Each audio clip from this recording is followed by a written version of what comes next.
Okay, ready when you are. Yeah, okay. 1, 2, 3. I just heard the echo. Welcome to Friends on Purpose. Where two friends talk about life, love, And finding purpose.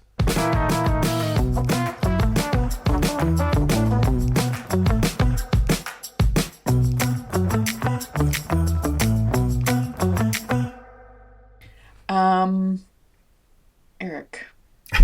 Elaine. Today we're actually, should we just be honest? We're re-recording this. Yeah, sure. Yeah.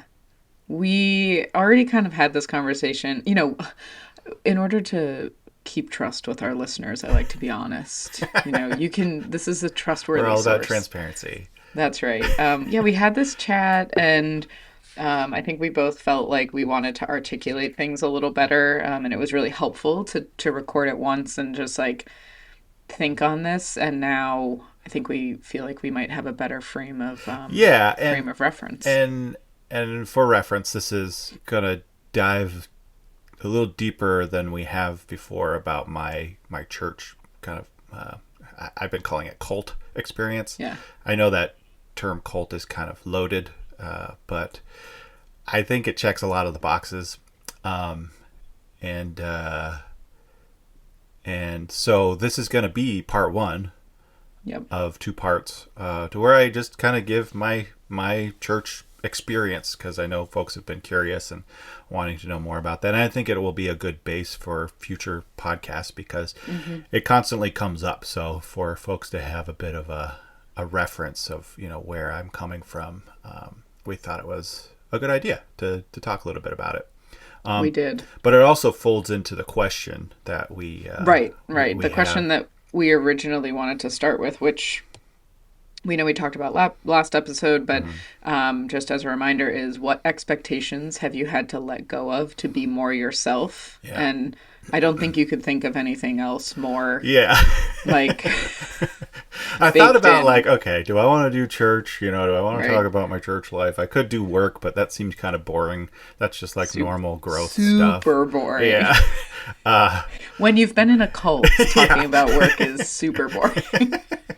Yeah. So like in my culty church, there was a lot of expectations. And navigating them became like a full-time job. It was like very emotional, very psychological task, right? And at best it was very disorienting, and at worst it was traumatizing. And so there were many expectations placed on Emily and I, and there were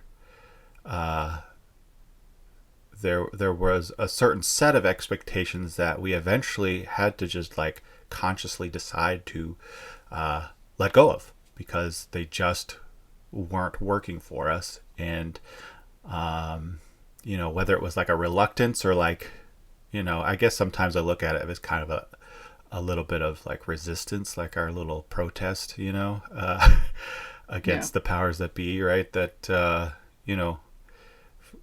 at the risk of sounding cheesy, I think our love for each other really preserved our relationship through this very controlling environment. And so that's why I wanted to focus on these, because it seemed like a significant milestone for me in just preserving the life I wanted to live.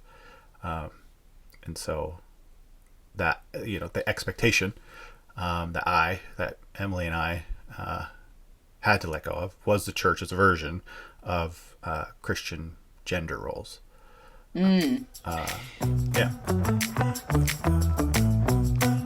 I should emphasize that everything I say today is my perspective. Sure. It may not be representative of someone else's experience who went through the same, who lived the same within the same group. Yeah. So I do want to make that clear. My experience wasn't the same as everyone else's. In some ways, I was luckier than others. Mm-hmm. So what happened first? How old were you and Emily when you got married? I was 21. She was 20. Okay. So babies.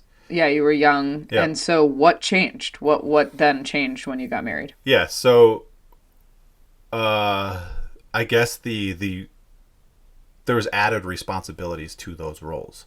Um, and they were more like obligations, like there's so much more freedom as a single person, and Hmm. especially as a child. I mean, we Yeah. were we were just 20, 21. So Right. we're just, you know, we're still young. Uh, Yeah. in many ways, I was still thinking like a teenager. Right. But but they got very specific, and it was kind of like, okay, it's no more time to play around here. It's time to act like a man, kind of thing. Yeah. And Yeah. the roles for men, while like the enforcement was kind of nebulous and vague, or like the accusations, Mm. I do remember there were at least three things. There might have been more, but the three that I remember and like focusing on were they all start with P.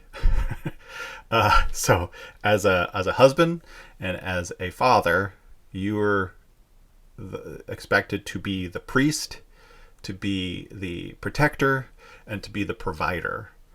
I think there were maybe one or two more, but those terms, I looked it up. I think came from Dr. James Dobson. Have you ever heard of him?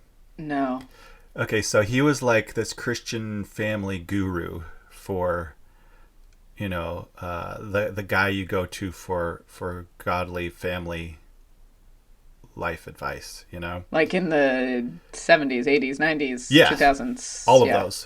He Okay. was a voice on the radio every day, the Christian radio. He would have, I think he had a show. He definitely had segments. You were always hearing from him. He wrote lots of books, and he was very instrumental in kind of defining those gender roles.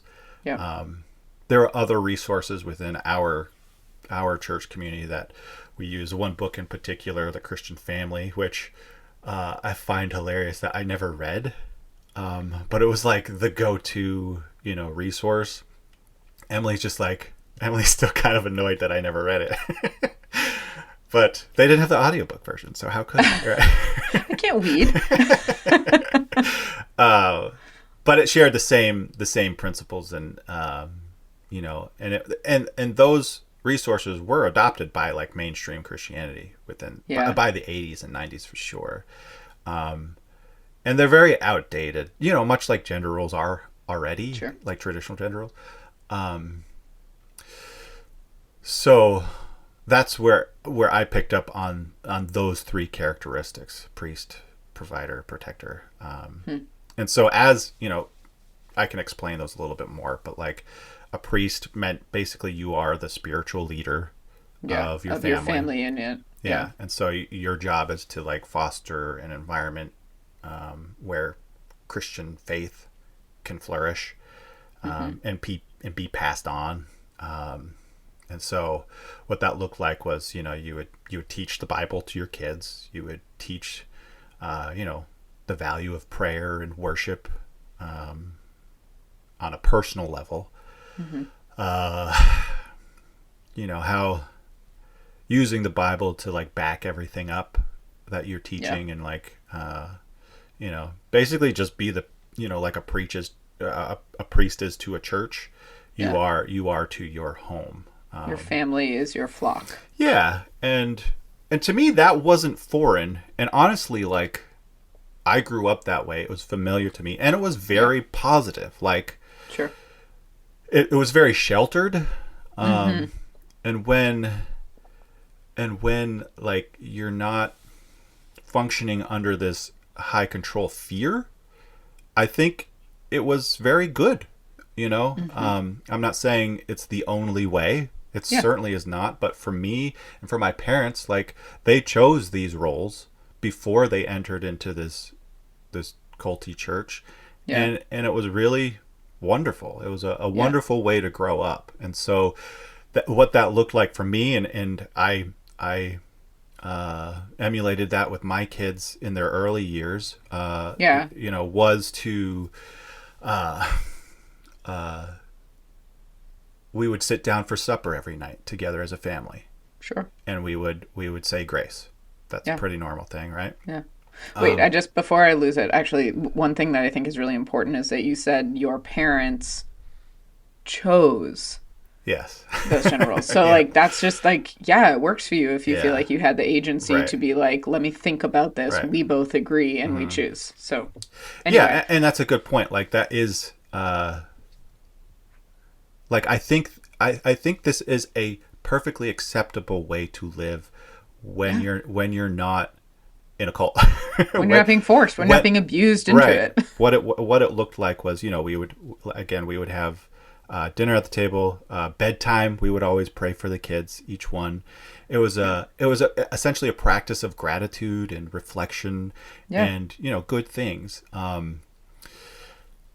I would often try to be the example, so I would want to live what I was teaching my kids, not just tell Mm-hmm. them, but so I was Yeah. often getting up early in the morning and praying, and they would Mm-hmm. see that and know that, and I would. Our group was highly focused on worship, which is a big part of Christianity these days. I mean, there's a whole industry behind Christian music and Christian worship, which is kind of an oxymoron in itself, but to, Oh to my turn it gosh. into an Actually, industry is remember one time we had to yeah. deliver stuff Go ahead. on campus? I got into Eric's Chevy Traverse a family Traverse, car. a family car, and we were like delivering like Yeah. brochures or something around campus, and Eric was like, I want you to listen to this band I've been listening to. They're really awesome. And I was like, heck yeah, let's do it. And you turned it on, and it was some like I Christian think it was rock. Christmas music, I but it think was it like was. modern That's right. Christian Christmas. Modern Christian You were music. very And, gracious. because I love you so much, I was like, yeah, Yeah, it's it's great. It's pretty great. good. And then I was like, that was weird. Mostly just because like my experience with like Christian rock was like I went away to boarding school, and because I grew up in a Catholic, church, and the school I was going to was more Jesuit, like it was Okay. Episcopalian Jesuit, like so there was like God Squad, and Yeah. like we would like go, and it was Christian fellowship, so we would go and to some adult's house, a teacher who would have like cookies and play guitar and like sing Christian rock. And I just remember sitting in there being like, I don't, this feels weird to me. I don't know why. I didn't know why. But so actually, my reaction was just like to that time where I was like still sorting out my feelings on religion. And so, like, when we were listening to, and, probably like, I remember you being like, the music is really good. And I was like, yeah, I don't think you're listening to this for just the music, Yeah. though. Yeah, Anyway, there were. I think there were a couple of times like that with me and you, where yeah, my those expectations were coming out and being forced upon you. right. Like to me, I think of it like anytime I did that, especially to you, because you were never a Hmm. target for me, or Right. rarely. It was like there was probably some pressure behind it to witness to somebody this week. Witness. Make sure you tell somebody about Christ. And that was like Right. a feeble attempt just so I would have something to say to the meeting I have to go Yeah. to tonight. Totally. Right, right, which I had no idea. I just like, because it It was was such an so aberration cringy. from the I norm mean, that it would there's like pop in, and I'd be like, weird. those Okay. moments I still just fold over and like full on shame, like cringe, and like, oh, I hate myself for them. Like, I It still it get never embarrassed about felt, them. but it never felt Yeah, unsafe or like you didn't listen to me but if it's I was so like, yeah, no, blatantly I'm good, not thanks. me, right? Right. Yeah, you were. Like, why are Because you yeah, I being would be weird? like, weird. Yeah, like, hey, thanks for getting my Chevy Traverse. Whoa, listen to this Yeah, music I'm all of a sudden yeah. listening to. I was like, cool. Ugh. It wasn't, but it wasn't like you ever Well, we've talked about this though with witnessing. Like the one time you were like, you know, you should come to the church, and I was like, do you think that the Yeah. church because I Yeah. said you only said it once. I said I've been looking for a faith Uh-huh. community to like Uh-huh. rejoin. Like I said that to you, and then that's Yeah. when you were like, "Oh, well, like you should come to my church." And I was like, "Do you think they'd be okay with me being gay?" And you were like, No. "No." But you should come. And I was like, So "Oh, I guess I won't yeah." come. Yeah, I was like, I don't think I want to be part of Yeah. that. And you were like, yeah, I mean, it would be nice. I think, there's lots of singing. And I was like, Yeah. yeah, okay. One thing Anyway. about our church that I think was like, again, there's so much wonderful things about it that if it just wasn't as A if it cult. just wasn't a cult, it would have been really meaningful and really, you know, there were a lot of spaces that I found comfort in and Yeah. really satisfied that spiritual need in me. Um, Yep. but a lot of it just feels kind of spoiled because of Yeah, how toxic it was. But anyway, totally. back to Anyway, yeah, just how those. So so yeah, you're, I'm like raising my kids this way, yeah. and so So you're married, you have kids, the right, expectations are yeah. different. You're trying to I'm live trying to be it the priest. I'm like trying to be the authentically. protector. Yeah. The protector is, uh, praying for them, sheltering them from the world, right? So that Mm, means monitoring, again, normal stuff as a parent. You're not going to let your kids yeah, watch scary movies, or sure. listen to explicit music. But it was Yeah. heightened. It was like way more than that. It wasn't just Yeah. explicit music. It was you're not listening to anything other than Christian music. Any Yeah. pop culture. Yeah. And uh,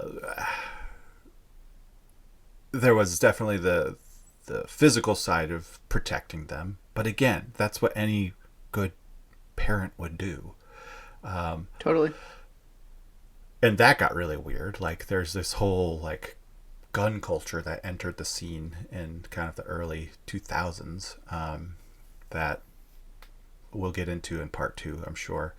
Yeah. But yeah, and then the provider is, financially, you put food on the table. You give your wife what she needs to carry out your orders. uh, Yeah. make sure there is food so she can make it, right? You need hearing aids to hear me better. But then also there was like, you need to make sure your family is ready for the end times, So Right. we were. Were your end times like rapture? No, we didn't believe in the rapture.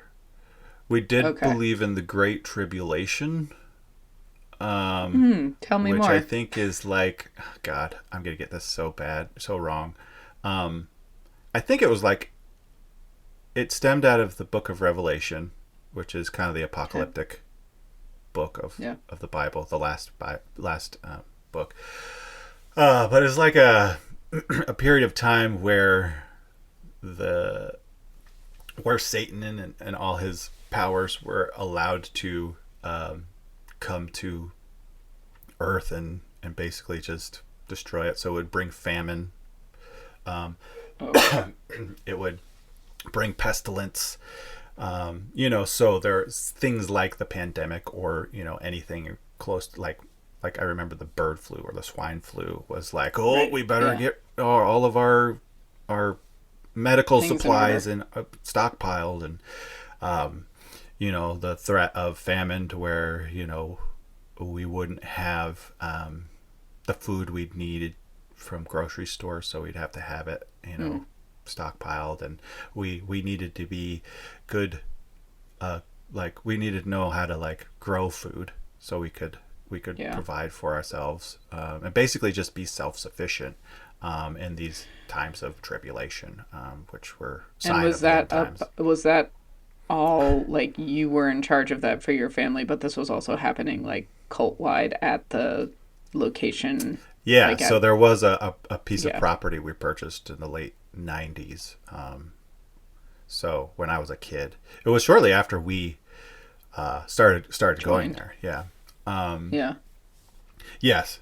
And so you had to be the point person for your family unit on like how to prepare for Yeah. that. And again, it's all fear based. So there's like this kind of underlying fear of like, if you don't have enough, it is your fault. You're Yeah. responsible, and like you're a bad husband. You don't love your Provider, kids. And protector. you have now Yeah. become complacent. You are that deadbeat dad that hasn't devoted his life enough. You're no longer, you're not part of the elite. And so I think this is a good lead into the big cautionary tale of Jezebel and Ahab, right? Which is Uh-huh. a story out of the Bible that was used to teach us the dangers of being complacent, but Teach to teach men. men Yeah. the So yeah. Ahab was a king of Israel. It's a fairly small story within the Old Testament, that a specific group of Christians. I don't know if it's just the fundies, or if there are Yeah. other denominations that kind of obsess over this story. But basically, Ahab was kind of a deadbeat king. He didn't. He wanted like a comfy life. He didn't want to own up to his kingly responsibilities, to the point where Jezebel, the queen, basically did it for him. And so he essentially just allowed her to take over and and take control. And a woman in control is like a huge no-no, right? I mean, that's goes That totally against the they can't even patriarchy, and yeah, drive, you right. And know? that's like How could they the be in ultimate control? sin Ugh. here, right? Right, right. Is that the woman was in Yeah, the control. woman leads, God forbid. Um, Yeah. she was also, within the story, she was also pretty nasty person, right? Okay. Of course she was. But that was the cautionary Cautionary tale. tale. Don't be so complacent that your wife takes over, that your wife starts leading. She's not Right. puppeting And you from yeah, in the and background, she's, yeah. yeah, manipulation, and was like Mm-hmm. a big word, and being called a Jezebel, or functioning in the Jezebel spirit or the Ahab spirit, was evidence of a complacent husband, a lazy husband who wasn't owning up to his gender role as a provider, protector, priest. So how did this show up for Emily? So Emily, she was more scrutinized. So like her duties were to be submissive, to be the homemaker, to be the mother, the nurturer, but to also be what they, I think this is another James Dobson term, was to be the helpmeet, which I think is, yeah, stems help Help meet, yeah, help meet hyphen meet, MEAT? MEET. Yeah, Oh, like okay. you meet the needs of your husband. Help meet. Got You it. carry out the things he wants for the family, or Right. and so, yeah, and so her duties were like, she had people coming over to teach her things, but to also like monitor and like Evaluate. evaluate how Yeah. she's doing and what she can do to improve. Um, we should just call her. You want to just, okay, Yeah. Oh, yeah, okay. duh. So let's Let's do that. definitely do that. Okay, great. Okay, so Emily, we were talking, I think Eric gave you a little primer on what we're talking about today, but we specifically were just chatting about the kind of gender roles in the church, and even more specifically, like what could you give us an example or two of how that showed up for you as a woman, and then maybe talk a little about like psychologically, how did that land for you? And if it gets too weird, obviously just be like, ew, I don't like talking about this. But somehow I think that's not the case. No, there's too many things that we could go into. Too many rabbit holes, would you say? It's like every rabbit trail could be a rabbit hole. Oh, I love it. I love it. Every single one. Okay, gender roles. Yeah, it was pretty classical in the sense that, like, as a woman, well, more like as a wife, because as like an unmarried woman, there was like so much weird liberty that was given to us. Huh. But once I was married, it was very like, Rigid? I couldn't, what? Like rigid? Yeah, super rigid. And it was scary, because it was like, there was nothing that I could ever really do right. So, like, it had to be, the main thing was, like, wives submit to your husband. Always that. Yeah. And that was tricky for me, because there was nothing to, quote-unquote, submit to. Right. Right. Right. What are you talking about? And then another thing is, like, our church was really into, like, you can't be a Jezebel. Right. Right. Yeah. Yeah. So, like, So don't over manage. Is that what that was shorthand for? you can't overmanage, but see, it was tricky, because it was, like, being a good steward of your household was, like, incredibly important. Right.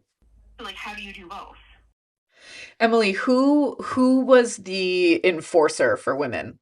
Like, pull you aside. It was John. It was John. Well, And you if it did wasn't have. John, he would send his Yes. wife or a few of the other older women, but he would be the one who would send them. Oh, so he would observe you, say, Emily's being a bad wife. We need to correct this. Yes. Ugh. So what did that do? I mean, how did that impact your sense of self? I couldn't figure out who I was, because everything that I was just doing normally, I was suddenly told was bad. Right. And my friends will attest to this, is that just, like, he started labeling me as a complainer, a manipulator. Ooh, wow. Yeah. Yeah, So manipulation was like a buzzword. Yeah, that was like a buzzword, especially linked with the Jezebel spirit, as we like to say. Uh, But the idea that I would complain to my husband, to Eric, and manipulate him into not being the spiritual leader he was supposed to be. oh, it was your fault. Yeah, Right. so I would get confronted with that all the time, and it would just be like, I don't know what I did. I was just being my normal self. Right. I didn't mean to do that. So you're being taught that Yeah. your normal self was sinful. Right. Yeah. And so I remember having a really candid conversation with Eric one time after we'd been, like, in a really horrible meeting about where I was confronted with all of those things. Wait, can I ask a meeting like with other, like John and others? A public meeting. Yeah. You and Eric? More or less It was what public. we called the home. Yeah, it was called the home fellowship, and it was just kind of like a mini church. So there was, like, probably 20 or 30 people there. Oh my Like gosh. for more the devoted congregants would meet during the week. Okay. Whereas But a yeah, Sunday I- meeting, a Sunday meeting was more public, where you would have stragglers come in, but we never really Okay. did. Nobody wanted to be a part of us. Sorry. No. Yeah. I got confronted in one of those meetings, and it was pretty devastating and embarrassing and humiliating. And I remember leaving and having this very candid conversation with Eric, just, like, walking from the house to our car. I'm like, I'm really sorry that I've been doing this to you all this time. I didn't know I was. I want you to know that, like, I was not trying to be intentionally like evil, Mm. right? And he's Yeah. just like, I know, it's just something. And, you're trying to, like, now I can look back and be like, okay, we were just trying to cope with the insanity of it all. Yeah. Back then, I would have said that we were just, trying to repent and we were trying to find God, and it was hard. And I remember after that, I would spend days sometimes, entire days, like 2-3 days, trying to figure out how to ask Eric a simple question. Oh, yeah. I think what's interesting. Oh, go ahead. Well, I just think it's interesting, though. I mean, this reflects back what Eric was saying earlier in when we were talking that you and he almost just by virtue of being the way you are naturally was so rebellious. And even in that moment where you were being shamed in a really twisted, awful way, your instinct was still to turn toward him and be like, I kind of want to try harder and better. I'm sorry. And you guys were like, I mean, it speaks to kind of, I mean, who you guys are, but also just the depth of talk about manipulation that was going on, that you felt like you didn't understand why you had to say sorry, but you knew you did because otherwise you'd be being bad. And that's so painful. Yeah, Yeah. give her. Emily and I talked about this last night because I was just trying to remember some things more accurately. But Emily, you told me that story about buying the kids clothes. I think it was a good Yeah. example of like how scrutinized every little thing in our lives uh, was. And tell us about that. So that terrible meeting where our lives are like turned upside down by Yeah. virtue of me being a bad person, right? That happened sometime in November, okay? Okay. And then weekly we go back up and have to like give an account of how we were doing, and it was Ugh. terrible. By January though, we had this. In January, there was this thing at the University Mall, which is like an hour away. It was called the sidewalk sale. Your church did? No, it was just a. The Oh, mall oh. did. So Yeah, okay. the mall would have this thing called the sidewalk sale, and all of my peers, who we all had kids about the same age, we would go there and buy clothes for our kids for like the next upcoming 2 years. Wow. We could get them summer clothes, we could get them Yeah. the next size up for winter clothes, and it's cents on the dollar. All of the Yeah. stores would put out like major clearance, right? Yeah. But it would be a little chunk of change, right? It would be, Yeah. $200 though. I could get 2 years worth of clothes for 3 kids. Right. It was crazy, right? And so I spend days trying to figure out how to ask Eric for this money without manipulating him. Ugh. Because I'm like not ever sure if what my question is manipulation. And also, I was going to go with my friends to the mall. Yeah. The babysitter would for the kids. Probably we would go eat in the little, the mall Food court. Food court. So it would be fun, right? And so God Right. forbid I ask him something that will be also fun for me. Ugh. Like, keep in mind, Eric has no idea I feel Yeah. sick. Right. He's not over here just like, yeah, Emily, figure out a way to ask me this question. Yeah. He's like, going to work and coming home. And We're partners. We're Yeah. equals. Like, of course, go do that. Like, you don't have to ask me. On top of the fact that, like, we're kind of dependent on this sale to care for our children. Right. To me, it's a no-brainer. Right. I'm trying to figure out how But to she's struggling with all of this. Right. And I finally asked him, and of course he's like, yeah, that sounds great. It's a little pricey, but like, let's use this money and we'll figure it out. And we figured it out together. Because that's what we do. Wow. Oh my God, I think I did it right. So I share about it in home fellowship. I share about trying This not experience. to manipulate him. Yeah. I share about like, hey, I really wanted to do this. It really felt like it was a good, way for me to do this. And so I managed to ask him without manipulating him into it. Meanwhile, I'm just gambling here. I have no idea, because none of that really existed. Right. But I really deeply felt that it did. It must, right? Yeah. So, Yeah. And I remember just getting cheered on. John was just like, oh my gosh, that's so amazing. No manipulation. Like, I can hear his tone of voice. And just like, I did it right, you know? And it's such a clear, like, ringing moment of how it always was. Mm-hmm. Yeah. Yeah. You know? Well, and how do you know? I mean, obviously the finish line is always changing. The rules are totally subjective, but if you don't believe in those things, it calls into question the larger framework, which is too big to touch. So it keeps you paralyzed. Yeah. Yep. Oh. It always keeps you working hard, never achieving anything tangible.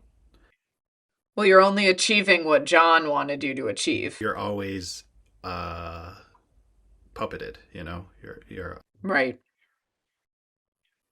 It's like a lot of emotional labor. Yeah.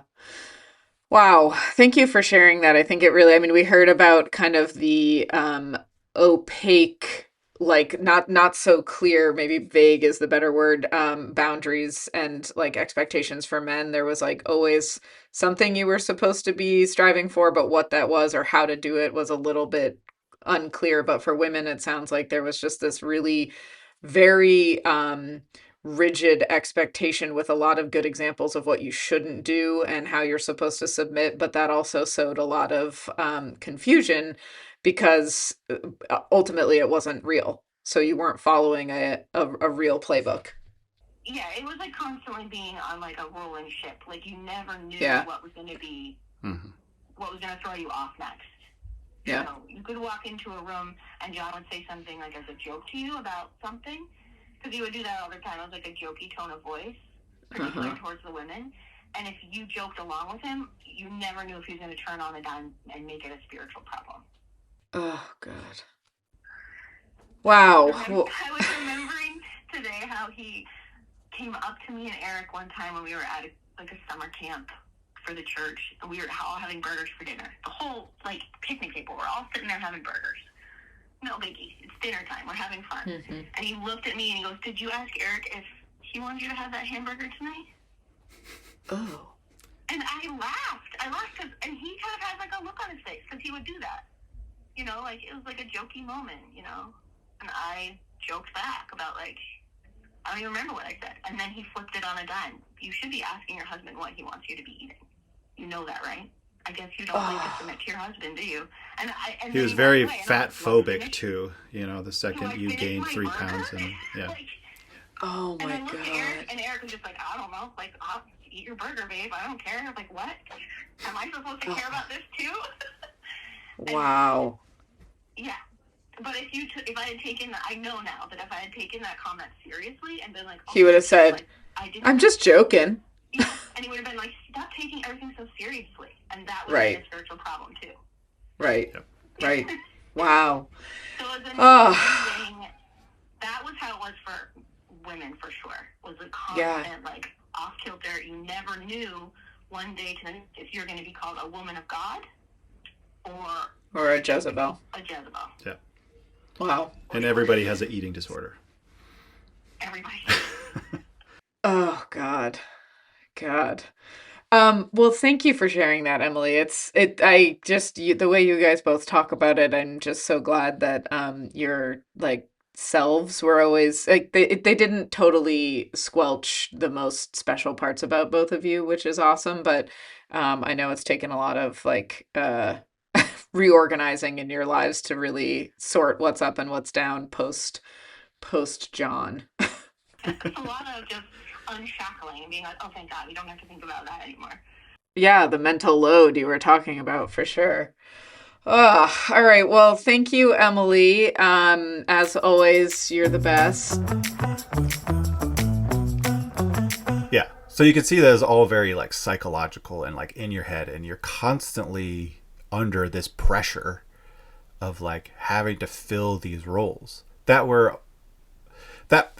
I think like for the most part we were fulfilling, you know? Right. But it's when particularly when Emily did or say something, she was then functioning in the Jezebel spirit, which meant I wasn't doing my job, Right. which became very nebulous to me. Like that's the part that was like, what is it I'm not doing? Because Right. I am. If you were doing your job, she wouldn't have to She be would. acting in the Jezebel spirit. It wouldn't But have been, right. she's wrong for acting in the Jezebel spirit. So, like, yeah, Yeah. what a And snake eating so, its tail. and so that accusation usually came from John, always came from John. Yeah. Everyone was afraid of it happening, Yeah. so everybody's like, it's like a witch hunt, Yeah. it's a threat that didn't actually exist, but everybody's paranoid of being, burned at the stake. So they're like pointing out things that Other people are doing. could get you in trouble, so that. I remember, I don't know if this is related or not, but I remember before you guys were out of the church, you even told me the story about how someone came over and like told John that your house wasn't clean enough. Yeah. And like Yeah. you got That raked over happened. the coals. That happened a number of times. Yeah. So they told John our house wasn't clean enough, and it was during like a holiday celebration, like publicly, Yeah. and he just reamed us out, like just raked us over the coals, up and down, and we left in tears. I mean, basically ran out of there Yeah. as quick as we could. The only person who stuck up for us, God bless her, was Emily's grandmother. Who didn't really, she wasn't a regular member. She was there because it was a holiday celebration. Okay. So she was kind of like, what is Yeah, this? kind of. I mean, Yeah. she did attend for a while in her last years, Yeah. but she was older and she didn't quite understand the dynamics. Yeah. So while she didn't like specifically speak to the wrongdoing, she did understand that something was wrong, and she spoke to John about it publicly. Wow. And she was in tears too, like, how come we can't just get along? How come, and Yeah. and John basically shut her down too. So we left. Emily's parents were worried we were done. We were gone at that point. Like we weren't. They thought you were going going to leave the church. Yeah, they were worried about us. Yeah. And honestly, it was devastating because it was so confusing. Like, why? Because we didn't know somebody had quote unquote Ratted you out. pulled on us, right? So Yeah. we're like, where is this coming from? Who is it? Yeah. Like, Right. Later we found out who it was, but there were multiple instances like that. So like, I was being called on to go to the property and help develop things. There we were building barns, we were clearing land, we were doing all kinds of things to build essentially a compound of buildings and was that for the end times? Yes. Yeah. It was. We called it. It literally took on the title, the sanctuary, the place Yeah. you go for safety. Yeah. Yeah, and so I was being called on I mean, I had worked there every Saturday since I was 14 years old, right up until my late 30s. Oh my God. It was just a part of life. You go to church. You were working like 10, 16-hour days there. Yeah, certainly 10. And depending on what was going on, we put in a lot of time there, and I learned a lot there. Sure. A lot of like basic skills.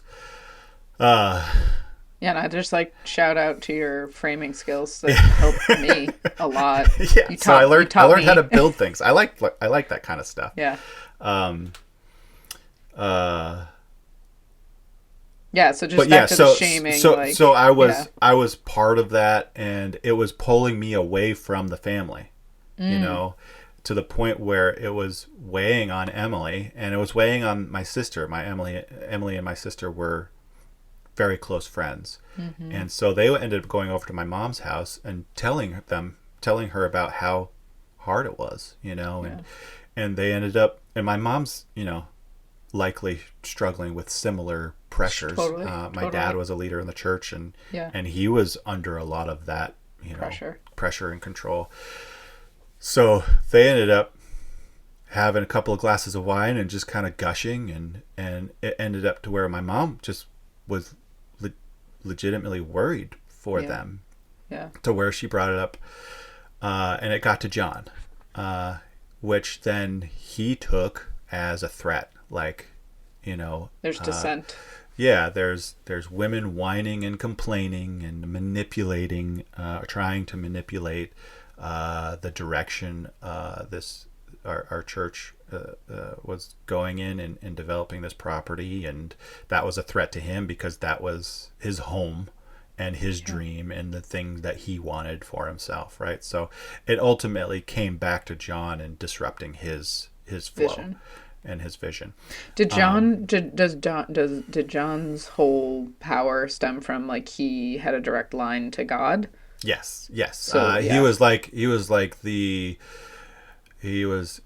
had the word of God. yeah, He always try he was always quote unquote teaching us how to hear the Holy Spirit for ourselves, and he would get really frustrated when things weren't going his way, that we weren't hearing the Holy Spirit. Um, and I want a bookmark for part 2. yeah. If you do want to talk about it, the like smaller youth Mm-hmm. where like he would what Teach us not how to exercise demons. exorcise demons. I Yeah. really just I want Yeah, to no, we'll get into the yeah. juicy stuff for sure.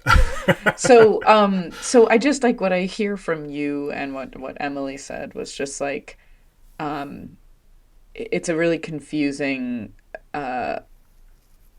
mix of very quote unquote clear rules that you had Hmm. to follow, which were oppressive, but they were so there was always like the ground was always moving under you, so it was also really Hmm. confusing and kept you in a state of like fear and like you never knew which step was going to be a landmine. Yeah, I think yeah. So there were very clear rules, and there were rules that we were comfortable with applying to our lives. Yeah. We grew up that way. It worked for our parents, but because they were so highly scrutinized and enforced, and we never seemed to get it quite right, it was stressful, and Yeah. so it took the joy out of it. Not to mention that it the even the traditional gender roles we didn't quite fit into. We Yeah. weren't our parents. We didn't get to choose this. Right. And had we had any other walk of life, we probably would have chosen something a little more progressive than Yeah. those traditional gender roles. Right. Um, and so that's where, and this is where we answer the question, right? What do we have to let go of? And it was really letting go. It was really we came to a conscious decision of just not putting on those hats, Mm-hmm. and so where we were still following them to the degree that we thought it was beneficial and healthy for our kids and even us, because we weren't giving it our all and doing it to the extreme way that was expected of us. There was a lot of shame and guilt built in, but we still decided that we weren't going to do that because it was impossible, for Yeah. one, but also it was like tearing us apart. Yeah. And so we made this conscious decision that, okay, we are kind of going to live kind of like a double life, but like, A life of sin. yeah, but also like we're just going to hide this part of us Yeah. because it was a safe space for Emily and Liz to go to my mom and to Yeah. just be able to talk. That was a safe space Yeah. that was taken away from them. Yeah. Um, and and I think though we wouldn't have described it like that at that time, um, that's what Emily and I were choosing to preserve for ourselves Yeah. Within your own home. within our own home, within our own relationship. Yeah. Um, and so, there would be things like, I'm going to help Emily change the baby's diapers because she's Yeah. got a lot going on, Yeah, because you guys have 5 because we kids. have 5 kids, and of course I'm going to do these quote unquote like feminine things Yeah. because that's what a normal person would do. Right. That's common sense, you know. Yeah. But for things like that to get out would again be just a point away from us, Right. and you know, ammunition for John to use against us, you know, to Yeah. get us to continue to conform Yeah. in the way that was useful to him. Yeah. So Oh. yeah, so that's, you know, that's kind of the gist of it, of like the Wow.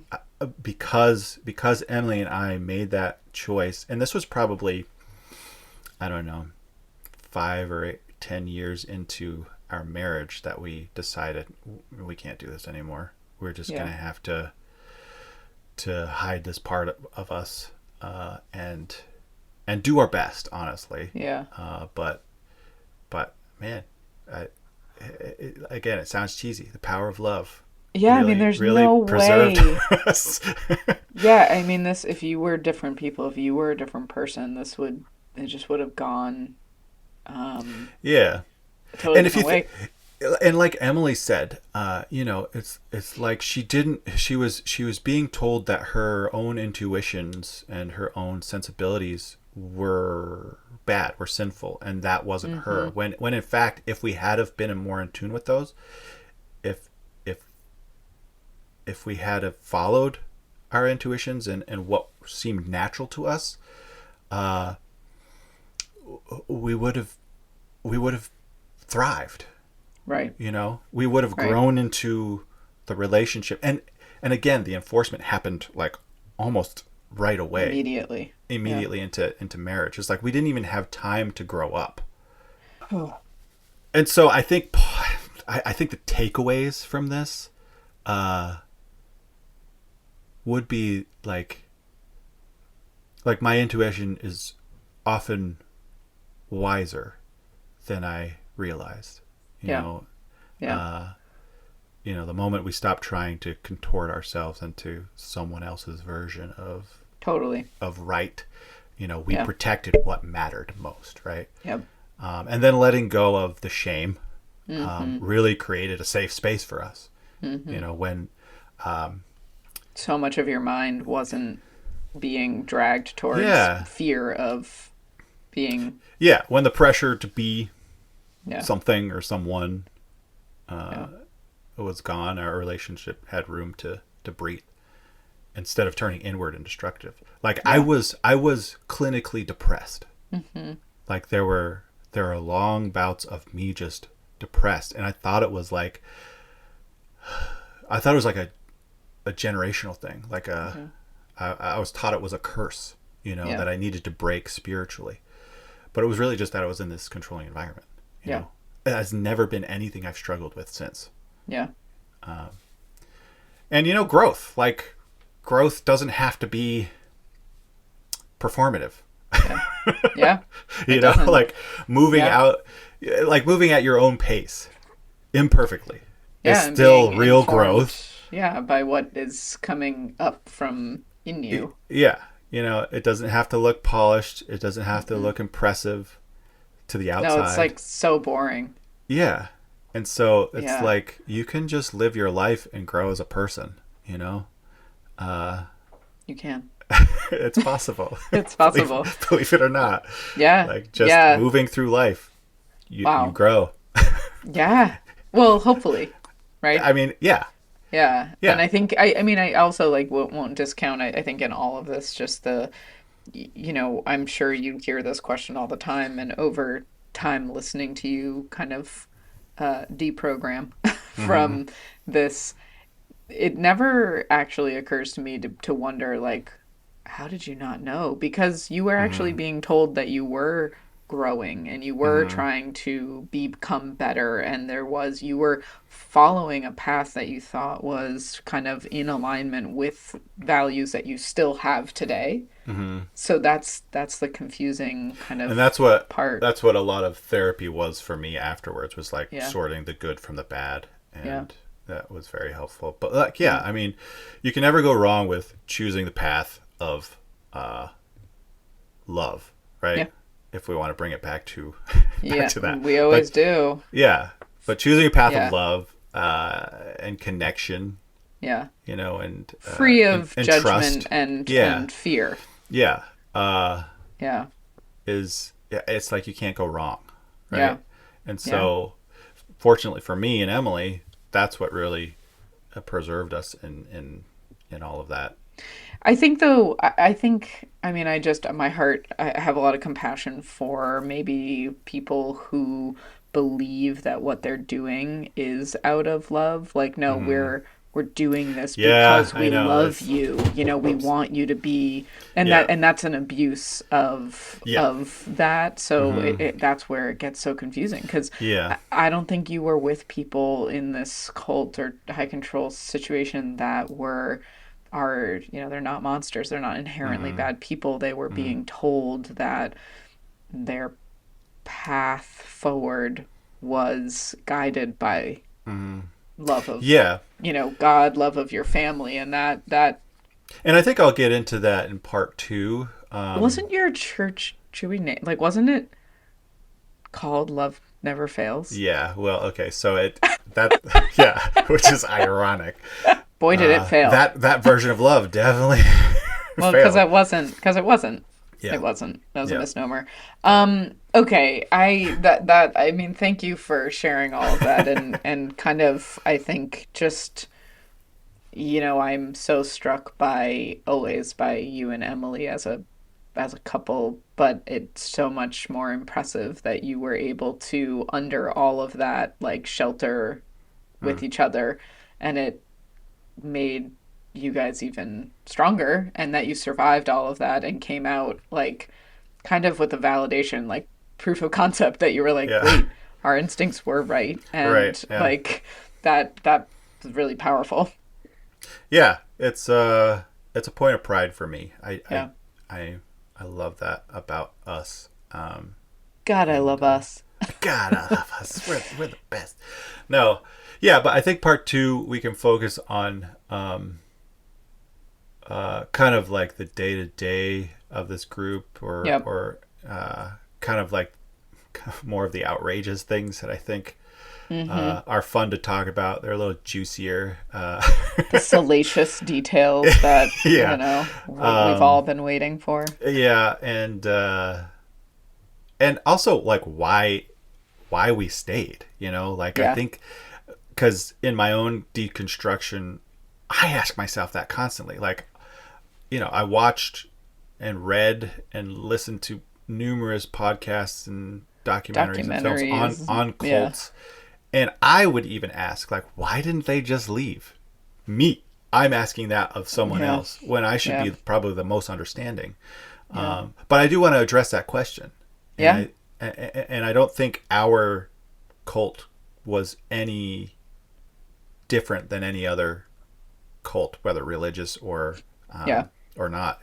Yeah. They all have similar characteristics that make them look appealing, and then that trap you into Yeah. sticking around, Yep. and enduring things that otherwise look insane. Yeah.